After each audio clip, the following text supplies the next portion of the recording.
আসসালামু আলাইকুম বন্ধুরা, কি অবস্থা সবার? আশা করি সবাই ভালো আছেন। তো আজকের ভিডিওতে আমার সামনে যে সনির স্পিকারটি দেখতে পাচ্ছেন, এটা কাস্টমার এনেছে মেরামত করার জন্য। তো স্পিকারটি খুলে আমি দেখলাম এটার যে মেন আইসি সহ অনেকগুলো আইসি নষ্ট আছে। তো স্পিকারটি কিন্তু অনেক আগের হওয়ার কারণে এগুলোর আইসি গুলো আর বাজারে অ্যাভেলেবেল না, যার কারণে স্পিকারটি আবার সচল করতে হলে কিন্তু এটাতে মডিফাই করে অন্য সার্কিট লাগাতে হবে। তো আজকের ভিডিওতে আমি এটা মডিফাই করব এবং এটা মডিফাই করার জন্য আমি ব্যবহার করছি হচ্ছে ZK-MT21 মডেলের একটি ক্লাস ডি অ্যাম্প্লিফায়ার সার্কিট। তো আপনারা জানেন ক্লাস ডি সার্কিটগুলো কিন্তু সাউন্ড কোয়ালিটি যথেষ্টই ভালো হয় এবং এই সার্কিটটা কিন্তু বেশ পপুলার একটি সার্কিট। তার সাথে এটি কিন্তু একটি 2.1 হোম থিয়েটার সার্কিট এবং 200 ওয়াটের আউটপুট দিতে পারে। তো চলুন বন্ধুরা, বেশি দেরি না করে আজকের ভিডিওটি শুরু করি এবং ভিডিও শুরুতে আমার চ্যানেলে যারা নতুন আছেন অবশ্যই চ্যানেলটি সাবস্ক্রাইব করে সাথে থাকবেন। তো প্রথমে বন্ধুরা দেখতে পাচ্ছেন স্পিকারটি আমি সুন্দরভাবে খুলে নিয়েছি এবং এটা খোলার পরে এটার ভেতরে সার্কিটটা দেখতে পাচ্ছেন। আর এই সার্কিটের ওপরে আইসি গুলো এবং এটার যে মেন এসটিকে আইসি ওটাও নষ্ট। তো এখন শুধু এটাতে সচল বলতে গেলে শুধু এই ট্রান্সফরমারটা। তো এখন যে কাজটা করব, শুধু ট্রান্সফরমার থেকে পাওয়ারটা নিয়ে এই অ্যাম্প্লিফায়ারটা চালানোর মতো ব্যবস্থা করব। তো প্রথমে ট্রান্সফরমারের ইনপুট আউটপুট গুলো দেখাই। এখানে দুইটা পিন হচ্ছে এসি 220 ভোল্ট ইনপুট এবং ফার্স্টের তিনটা পিনে বের হচ্ছে 35-0-35 এবং পরের দুইটা পিনে 12 ভোল্ট এবং তারপরের দুইটা পিনও সেম 12 ভোল্টে বের হচ্ছে। আর পরের পিনগুলোতে মোট 5 ভোল্টের মতো বের হচ্ছে। তো এখানে আমার অ্যাম্প্লিফায়ারটি চালানোর জন্য প্রয়োজন হচ্ছে 12 ভোল্টের। তো এখন যে কাজটা করব, এখান থেকে দুটো ক্যাপাসিটরের মাধ্যমে 12 ভোল্টটা ফিল্টার করে বের করে নেব।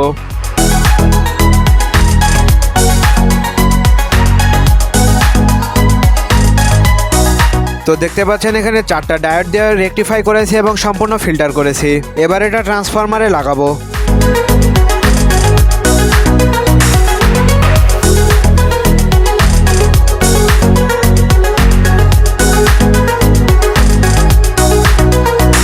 তো দেখতে পাচ্ছেন স্পিকারের যে ট্রান্সফরমার আছে এখান থেকে 12 ভোল্টটা সুন্দরভাবে আউটপুট নিয়ে নিয়েছি। এবার শুধু এই ক্লাস ডি অ্যাম্প্লিফায়ারটা এটার ভেতরে লাগাতে হবে। তো এটা আমি লাগাবো হচ্ছে যে ওপরে যে ফাঁকা অংশটা দেখতে পাচ্ছেন এখানে। তো এই জায়গাতে লাগালে কিন্তু জিনিসটা দেখতে ভালো লাগবে এবং রিয়াল লাগবে। আর এটা কিন্তু আগে সিডির সিস্টেম ছিল, যার কারণে এটা সুন্দরভাবে খোলা যায়। তো এটা খুলে নিয়ে এটার উপরে সুন্দরভাবে আমি অ্যাম্প্লিফায়ারের মাপটা নিয়ে নেব এবং সেই অনুযায়ী ভলিউমগুলো ফুটা করব। তো চলুন বেশি দেরি না করে এই কাজটাও করে ফেলি দ্রুত।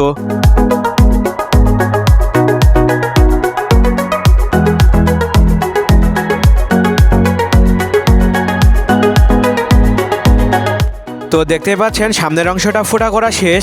এবার এই অ্যাম্প্লিফায়ার সার্কিটটা এটার সাথে গ্লুগানের আঠার মাধ্যমে আটকাতে হবে।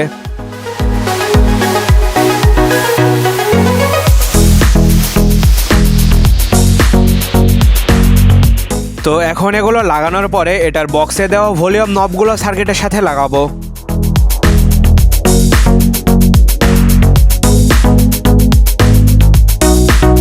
তো এটা লাগানোর পরে কিন্তু দেখতে অনেক সুন্দর লাগছে এবং একদম প্রিমিয়াম লাগছে। তো চলুন এটা এবার বডির সাথে ফিটিং করে ফেলি। তো এটা ফিটিং করার আগে একটা জিনিস আপনাদের দেখাই। এটার বডিতে যে আউটপুটের স্পিকার ট্যাগগুলো ছিল, ওখানের কিন্তু আমি স্পিকারের আউটপুটের জন্য 4টা তার বের করে নিয়েছি।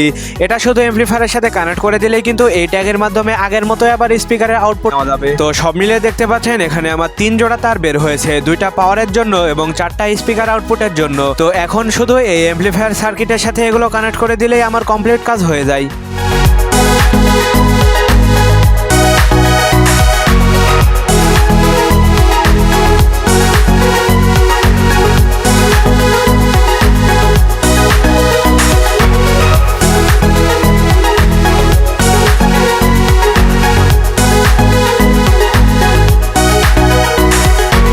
তো দেখতেই পাচ্ছেন অ্যাম্প্লিফায়ারের কাজ কিন্তু কমপ্লিট।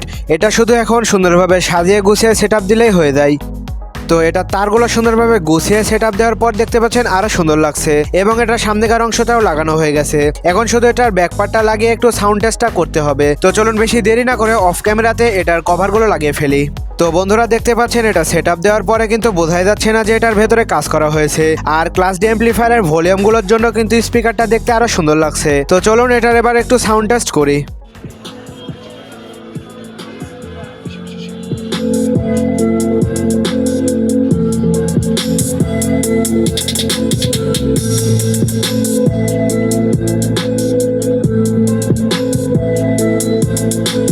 তো দেখতে পাচ্ছেন এটার অরিজিনাল স্পিকারের সাথে লাগানোর পরে কিন্তু এটা সাউন্ড অনেক সুন্দর দিচ্ছে। যদিও এখানে একটা স্পিকার চলছে, এখানে দুইটা লাগিয়ে টেস্ট করলে আরো বেটার রেজাল্ট পাওয়া যেত। তো কাস্টমারের বাড়িতে দুইটাই আছে, এখানে শুধু একটাই এনেছে মেরামতের জন্য। তো যাই হোক বন্ধুরা, আজকের ভিডিও এই পর্যন্তই। শেষ পর্যন্ত ভিডিওটি দেখার জন্য সবাইকে অসংখ্য ধন্যবাদ। আর ভিডিওটি ভালো লাগলে অবশ্যই একটি লাইক দিয়ে চ্যানেলটি সাবস্ক্রাইব করে সাথে থাকবেন।